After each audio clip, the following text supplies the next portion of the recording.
It's me, back again, talking about Eclipse, the third book in the Twilight Saga. This is my thrift store copy, so I don't have the cover available, but I'm gonna go ahead and put a picture of that cover up, because, man, there's some symbolism going on with the title and the cover again, in some pretty significant ways, I think. Called out directly in the story a little bit, but man, the freaking cover is a severed tie of a string, and whew. This is a rough book. There's a book with a lot of highs and a lot of lows. I'm very conflicted about how to feel, which is very interesting because this is a book of, I'm going to call it a book of 3 C's, Eclipse with 3 C's, because this book is filled with contrasts, comparisons, and choices. And ultimately, it's just a book of heartbreak. It's about heartbreak, people. The 630 pages in this thing are a journey, and I'm just going to jump into it. First off, I want to establish again how much I think Stephenie Meyer is a genius. She had the spark that would become the massive flame that is this series. The idea of just like writing something that would appeal so hard to a target demographic that it would explode the way that it did is beautiful and brilliant. And I say that because I want to say that there is some weird things in this one as well. Additionally, something I want to mention is, it has been stated many times all over the internet and everywhere in detail and like in very explicit terms how questionable these choices are if you are trying to form healthy, positive relationships.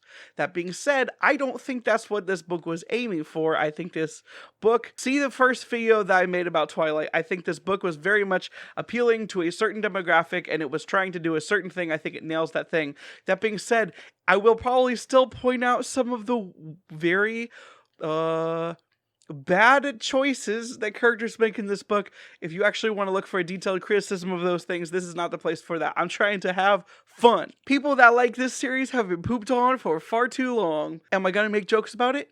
Yes, I have to. Am I trying to make the jokes from someone who has having fun with this series? Yes, I love you all. That being said, I have to start off this video saying that jumping back into Eclipse after having taken a small break since I read New Moon was just, it was intense. I had forgotten, and I don't know, maybe it, like, by comparison is actually a lot stronger, but I have forgotten just how intense Bella's inner cynicism is. It hit me out of nowhere and I wasn't fully ready for it, but I eventually figured out, we eventually got back on board. But man, I don't remember if the books have always been that way or if this book just starts off with an extra dose of Bella, but whew! What was surprising was how much each crossed out line wounded me, as if the points of the letters had cutting edges. More than that, behind each angry beginning lurked a vast pool of hurt.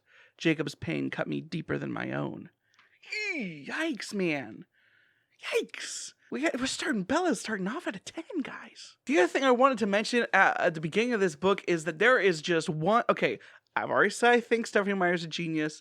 However, there is one thing in this book filled with vampires and werewolves and emo that I can't accept no matter how hard I try. And that is the fact that at the beginning of this book, Bella is living with her father. She has already been established that her father is a, like, essentially determined bachelor since he divorced her mom. When Bella comes, she starts doing his laundry, she cleans the house, she starts cooking because he doesn't know how to cook. He eats takeout all the time and, like, take-home dinners, which is why I cannot accept the fact that in the beginning of this book, Charlie doesn't know how to use a microwave. He doesn't understand that you can't put metal in a microwave.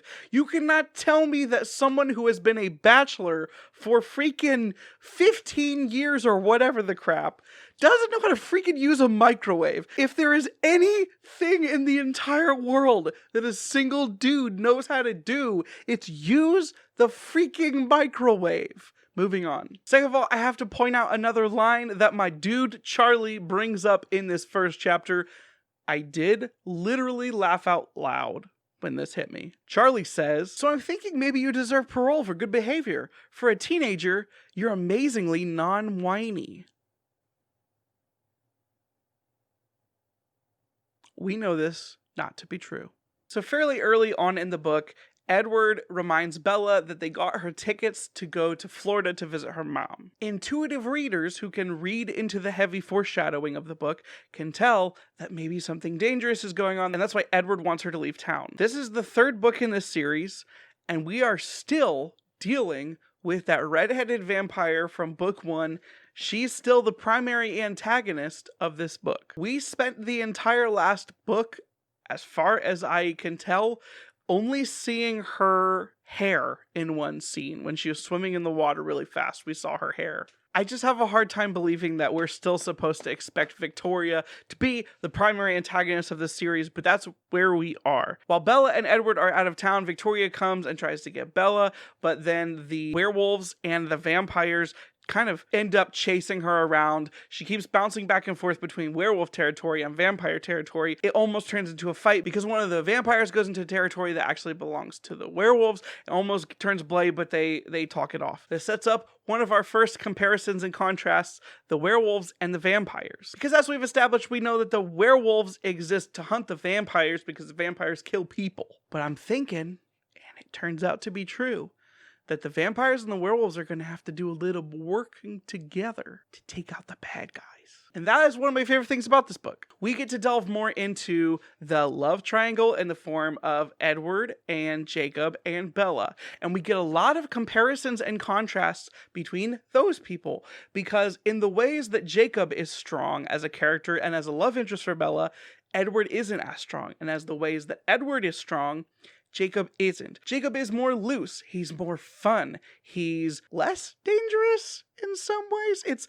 It's questionable, I guess, because like they try to portray in the book that Jacob is less dangerous, but werewolves are also extremely prone to accidentally hurting people, though it seems like Jacob has kind of got a handle on that. But we have other fun contrasts. While one of the things that makes Edward interested in Bella initially is the fact that he cannot read her mind, it seems like Jacob is able to read her mind. That was a huge part of the last book, and we see more of it in this book, where he is just so perceptive and in tune with Bella's thinking and mannerisms and body language, etc., that he is, I'm saying that as a joke if you guys know something that's coming. It's both true and untrue. Jacob really knows Bella in a way that Edward kind of does, but like it's established he knows a lot of things about Bella that Bella doesn't even know. And like once again, I'm dancing around a subject, but I'll get there. Meanwhile, Edward is more responsible, he's more calm and cool, and he's willing to take less risks overall. He's also more old-fashioned, another theme that we're going to be able to see in this book. But the one thing that these boys have in common is their love for Bella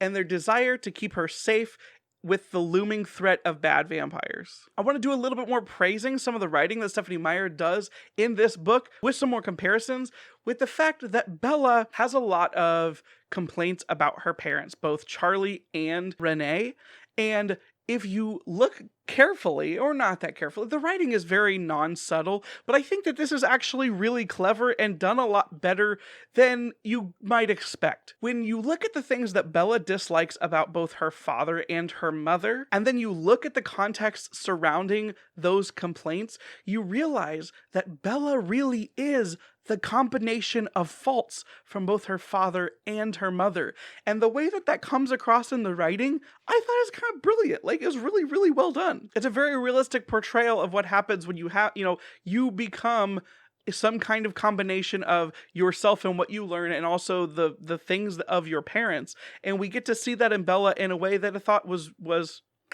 good job. Stephanie, good job.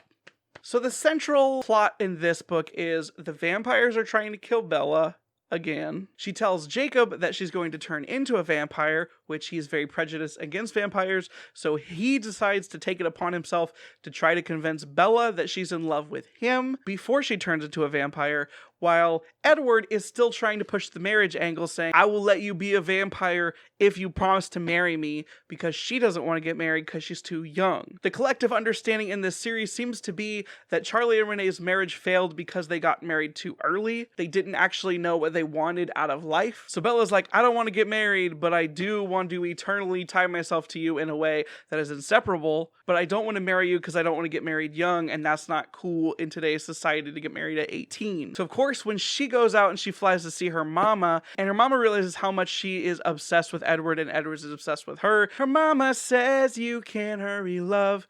No, you just have to wait." She said, "Love don't come easy.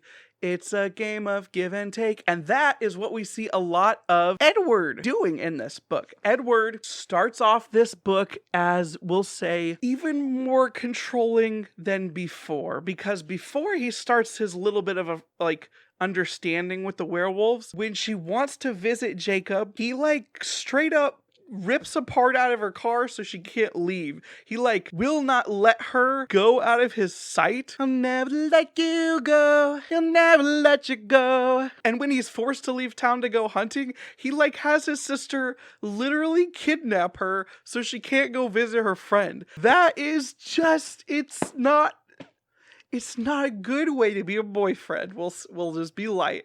And some of Charlie's concern with their relationship is that, she won't go see her other friends. Now, we know that Charlie is really pushing for the Jacob angle. He wants her to like Jacob, but at the same time, he has a point, right? She's too obsessed with it, whatever. So, after some time, Edward realizes that for this relationship to work, they're going to have to compromise. And that's where we get a little bit of the, super fan servicey fantasy stuff where, she comes up with an idea. Edward is willing to sacrifice a lot of the things that he wants so that she can have her way. He eventually makes some really good compromises, some really fair compromises. He has a couple things that he wants to stand for, but for the most part, he lets Bella do what she wants. He lets her go to see Jacob, even though he thinks that's a bad idea. He eventually uses his logical brain to realize that the werewolves are capable of keeping Bella safe. They're designed to kill the bad vampires. So yeah, Edward continues to be sweet and understanding and caring about Bella's feelings and giving her some distance. And then we see the contrast. Our boy, Jacob. Now, where we left Jacob in New Moon, he had turned into a dog boy, and the dog boy makes him a little more aggressive and angry than he was previously. Previously, he was Bella's son. He was her happy best friend who brought her out of the darkness from when Edward left her high and dry. But Jacob has a mission. He knows that she's in love with Edward, but he also knows that she's in love with him, even though she doesn't know that. Could that be a little sketchy? Yes. Yeah, definitely. But he has a deadline. He knows that she's going to become a vampire at graduation, and he doesn't want that to happen because he wants Bella to love him. He knows that she does, and he has to try. He's like Hamilton. He doesn't want to freaking blow his shot. So he comes after Bella hard, and he's freaking got his shirt off all the time because he's so freaking hunky and sexy, and he's really laying on the moves, and he starts putting some freaking, he throws some shade at Edward, and they have some confrontations in real life, and it's all kind of fun and a little bit enjoyable. And then there's a scene where he says, "I know you love me, Bella," and she's like, "No, I don't," and she's getting mad at him for continuing to push his knowledge that she loves him, and he kisses her on the beach. And did she want that kiss? No. Is that one of the most uncomfortable things to read that I've read in a while? Yes, because it's super at best. She definitely doesn't want it. She definitely doesn't like it. She just decides to go boneless in the middle of it. It's very, very uncomfortable. It's very comfortable.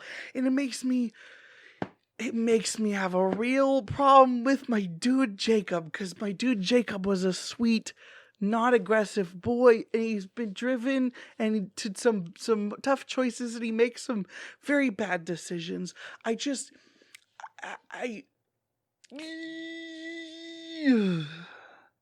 It's a very uncomfortable kiss. And Bella hates it so much that she just freaking loads up a punch and punches him so hard, because he's a werewolf, that it doesn't bother him at all, but she breaks her hand. And I had to take a little bit of my feet off of the team Jacob is also good train, because holy crap, that was just cringe. There is a fun scene when Jacob comes home and Edward is at the house and he knows what transpired, and they have a little bit of a stare down where they want to kill each other. Well, Edward wants to kill Jacob and he threatens Jacob, but her dad is there, and that's a little because he's like rooting for Jacob, and it's just, let's forget that is there right now. But it is fun to hear Jacob and Edward fighting. That part is kind of fun. I mean, it's soap opera trash. It's fun. And Edward admits, hey, if she wanted to kiss you, I would let her do that. That's her choice.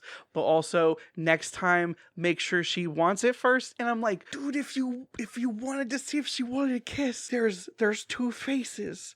You lean halfway in, and then she still has the choice to either lean the other half in, or like you could do a little bit of a, hey, let's test the waters, lean in, see what happens, and then maybe she punches you, but obviously that didn't matter. It's just so bad how it happened. Oh, Jacob, dang you, dude.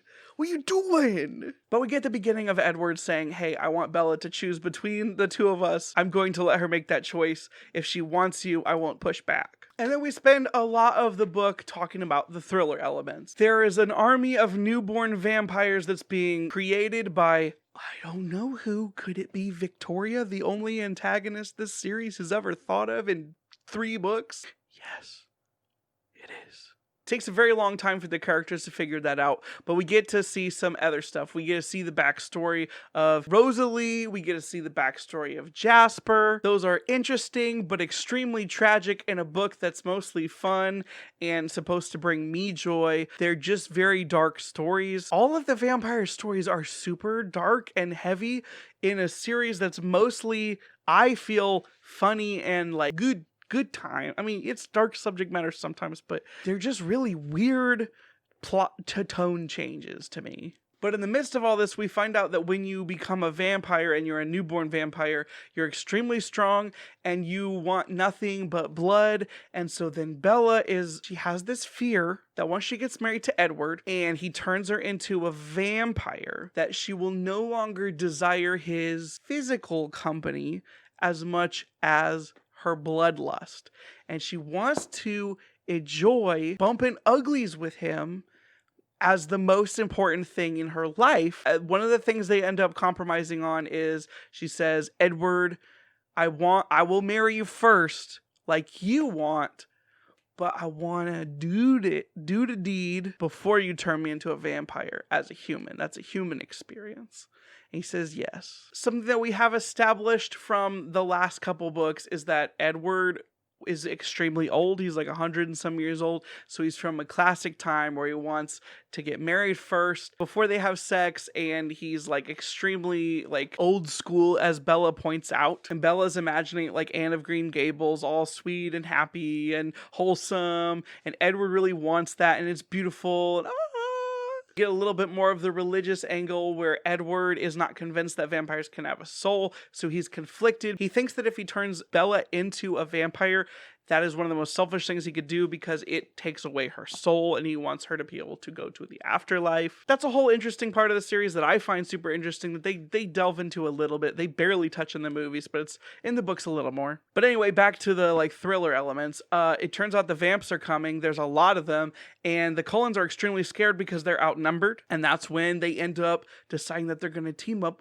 with the dog boys. So the dog boys and the vampires are going to team up together, and they are confident in their ability to defeat the vampire army at that point. Even though Edward is one of the best vampire fighters, Bella makes the selfish decision that she is going to not let him fight because she's afraid of losing him, even though he's like one of their best fighters. It's a whole thing. I don't want to jump into that. The main thing that I like about these books is the fun paranormal romance parts about them. So let's jump to the biggest scene in the book. They're getting ready for the big battle, and they do a lot of like using Bella to walk different places to mask her scent so that they can lead the bad vampires into a trap. And it turns out that they go up onto a mountain, and there's an extremely big snowstorm, and it's freezing cold, and Edward and Jacob and Bella all end up sharing a tent together. And I feel like that scene was just kind of ham-fisted in to create one of the most interesting soap opera-y scenes ever, where Bella is freezing to death, and we've established many times that Edward is freezing cold because he's a rock, and he is a cold vampire. Vampires are very cold, but Jacob is very warm. So there is just this, I feel like the most fan servicey scene, the most trashy soap opera-y scene, where Jacob shares a sleeping bag with Bella to keep her warm. She kind of pretends to go to sleep. And we get to hear Jacob cuddling with Bella, talking to Edward, and they have a little bit of a bro bond moment. Well, we find out at the same time that Edward is jealous of Jacob, and Jacob is clearly jealous of Edward, and he talks about how he knows that Bella loves him. And that's where we get to talk about the eclipse. You see, if vampires are represented by a moon because of the nighttime, then Edward is her vampire, and Jacob is the sun, her son. She says it many times, but when they come into contact and one covers up the other, we have an eclipse. It's beautiful. But we get to hear Jacob and Edward talk trash to each other about Bella while she's there. Is it degrading? Yes. Is it objectifying? Yes. Is it kind of funny as crap? Yes. So we have this bro bond moment. They sleep through the night. They wake up, well, you know, Edward never sleeps. But they have this night together, and then the next morning, Jacob is kind of spying on Edward and Bella's conversation. Edward knows it, and he mentions out loud that Bella is going to marry Edward, which crushes Jacob to no end, and he freaking runs off. So Bella sends Edward after him and brings him back. He is completely distraught because he wanted to try to win Bella. We're getting the most freaking emo, unrequited love storyline. It's ripping my heart apart because I did love Jacob, and he made a mistake, a big one in this book. But let's look past that. Bella clearly loves him in some level, but not like that. Or does she? So Jacob does this thing where he basically says, I'm going to go get myself killed in the battle because there's nothing left to live for. And you won't have to make the choice between me and Edward if I am dead.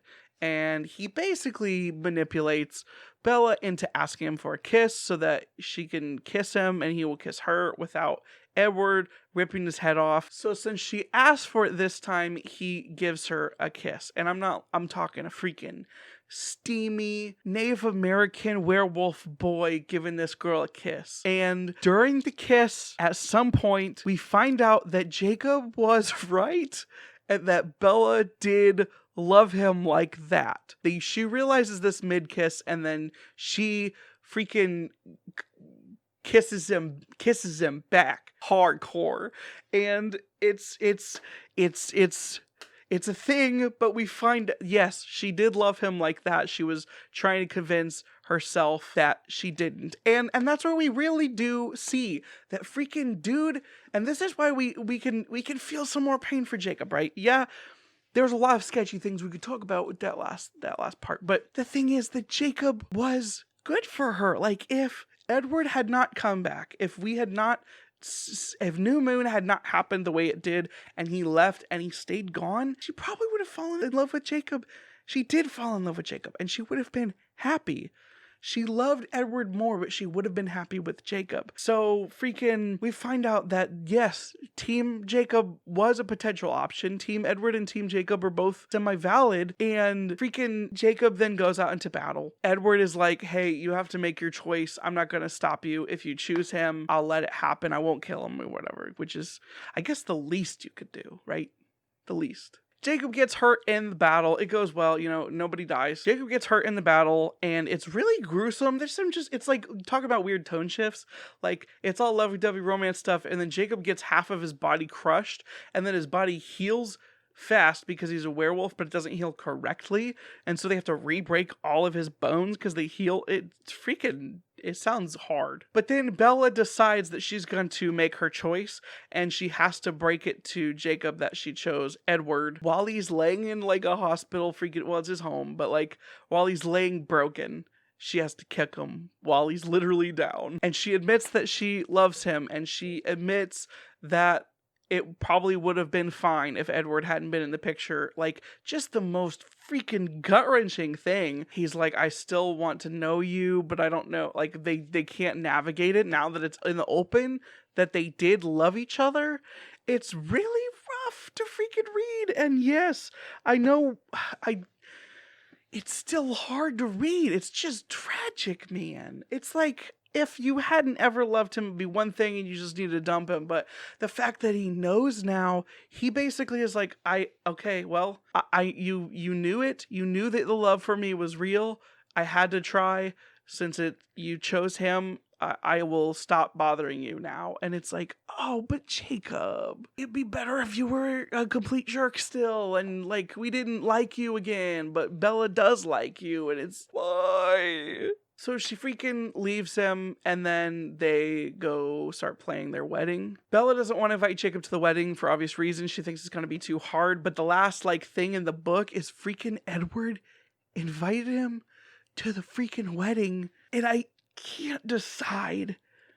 Help me decide, people, if you're listening to this. Was that Edward flexing, saying, I got her, or was he genuinely trying to say, I thought you might want to be... I can't decide if he was just freaking being a giant beehole, or if he was trying to help. But either way, Jacob is freaking destroyed about the whole thing. There's a good bromance moment where he freaking goes werewolf mode because he can't handle the heartbreak in human mode, and he runs away, and Sam tells the other werewolves to turn back into humans so they can't hear his thoughts, so he can go be alone, and he's like, I'm gonna be a wolf forever, peace out. And it's just so freaking hard, so sad. Jacob was her son, and I feel bad for the dude, but like, Edward is a beautiful boy and he's so good, but why do we gotta be so mean to Jacob to be good to Edward? Why is Bella so stupid sometimes? This is all her fault. Okay, compose myself.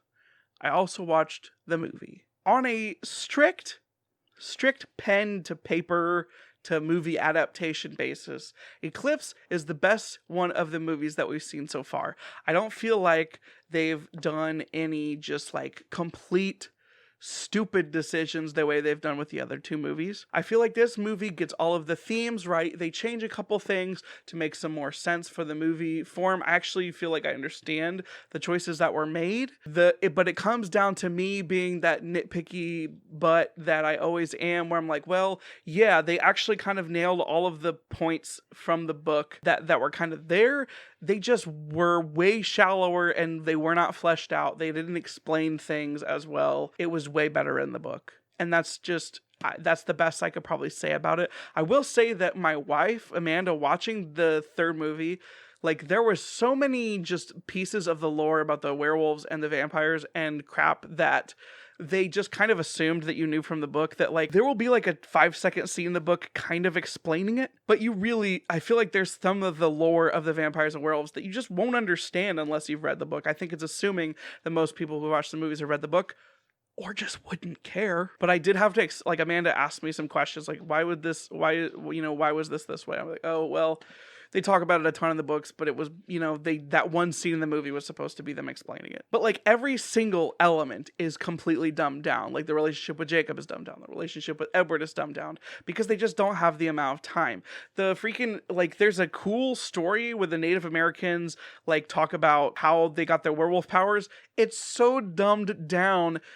Like, one of the weirdest choices though, that they still use the term third wife even though they never explain what that means. Everything is boiled down to like, it's the maple syrup of movies. So you take just a bunch of sap, which is this book, which that metaphor actually works. Freaking bunch of sap that works better than I thought it would, and you just boil it and boil it and boil it and boil it till it's just the tiniest bit of sugar, and that's the movie. It was fine. So I'm gonna give the movie adaptation 3 stars. What I will say is probably the funniest part about the movie adaptation for me is that If you watch the first two movies, it is very obvious that they either didn't consult Stephenie Meyer or maybe she hadn't fleshed out this plot up enough. But if you just look at the portrayal of Jasper in the first two movies especially, and the way that he looks and the way that he acts, and then this is the movie where Jasper gets to shine and we get to see his like backstory and his persona of being like a hardcore, tough as nails, freaking army leader guy. And you just go look at some of the scenes from the first movie and the way he looks and the way he acts, it is clear that whoever was making these movies had no idea that Jasper was going to end up being this way, because Jasper is a completely 100% different character. Yes, the hairstyles for all the characters have changed. The clothing for all these characters have changed because these movies have been made over way more time than the book is supposed to. It's like 2 years of time in the series lore, but the movies have been made over way more time, so the styles change. But Jasper is a freaking completely different character. He has a freaking completely different. He's got a freaking crazy southern drawl. That stuff is so buck wild. The fact that Jasper is so different is just kind of hilarious to me. When you look at like how he was portrayed in the other movies, he's so goofy and freaking timid, and this one he's just like, I'm a tough man and I'm gonna take these vampires out. Whew. I'm gonna give a weird shout out here. Why do the freaking werewolves look so good in this movie? This movie, I don't know, it was late 2000s, I think. The werewolves look really good. Like, I don't know why the werewolves look so good in this movie. I feel like I've seen way worse CGI in movies that came after this, but the werewolves look really good, and I think that's cool. They're not as big as I think they're supposed to be, because I think they're freaking huge in the book. Like, bigger than grizzlies, I think they're described as being. They're not that big, but they're cool. This movie has a lot of fight scenes. They're handled medium. They're fine. Everything about this movie is the most medium. Oh yeah, I was gonna point this out. I don't know this for sure, but maybe this is just like perception. I'm pretty sure that Jacob was more jacked in New Moon than in this movie, where he spends most of the time with his shirt off. In the book, he's portrayed as getting like continually stronger, buffer, taller. But like, I think he lost. It's like they couldn't freaking pay Taylor Lautner enough to keep his jacked body up as well as he did in the last movie.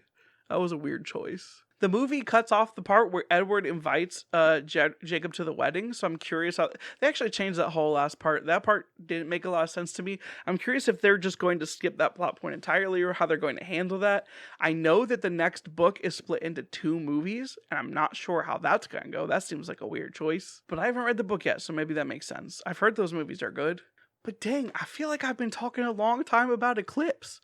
I think I've said everything I want to say. Please let me know in the comments down below if I missed anything major that you wanted to see me talk about. What did you think about Eclipse? Have you read it, watched it? What were your thoughts back in the day? Have you reread it and watched it? How was your general take? If you were Team Jacob, how'd you handle the freaking moment in this one? How'd you like the Team Jacob love? How'd you like the interplay between them?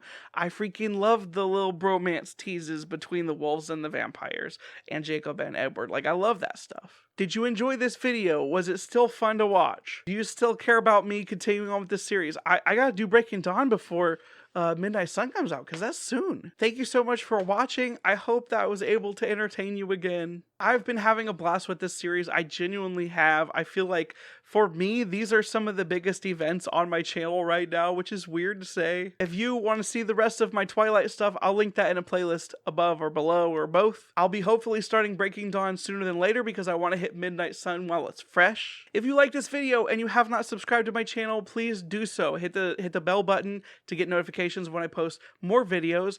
It's weird. My channel is weird. I kind of read whatever. Right now I'm focusing on this paranormal YA romance and also epic fantasy.